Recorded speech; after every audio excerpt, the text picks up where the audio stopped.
Till now, some suspected Boko Haram insurgents have attacked Kopo village in Chibok and Balge local government area of Borno State.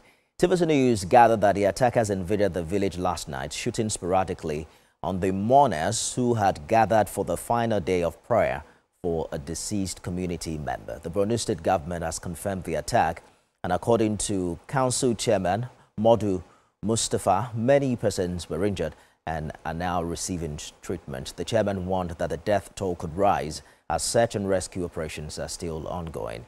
Chibok is about 125 kilometers away from Maiduguri, the state capital. Joining me on the news for more on the invasion of insurgents in Borno State is a former captain in the U.S. Army, Johnson Bichi. Mr. Bichi, thanks for joining us on the news this hour. This is an attack on mourners, what appears a soft target. What would you say this means for the style of operation and what the capacity and capabilities of these insurgents? Mr. Johnson. Okay, yeah, good evening and thank you. Can you hear me? Yes, I can. Please go ahead. Okay, what it means is whatever strategy that we have adopted so far has not fully worked. So long as we are not able to provide some kind of policing presence in every community in Nigeria, those communities will still remain vulnerable to all kinds of different attacks, whether they are bandits or terrorists or non-government. And so I think the effort needs to be geared towards ensuring that every community in Nigeria has some policing structure.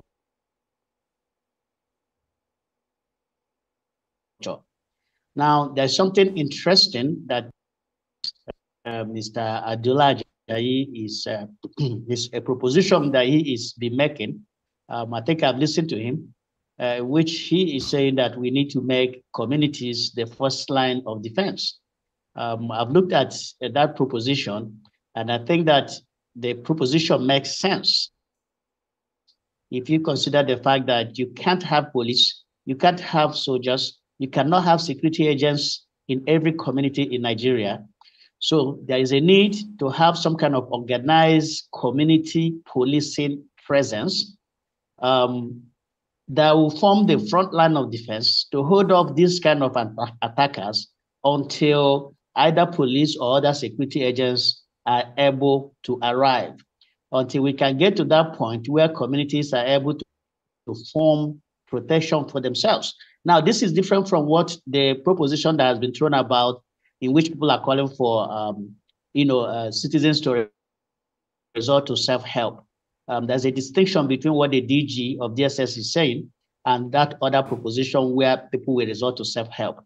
In the case of that self-help, it will lead to more violence because now everybody will be carrying weapons.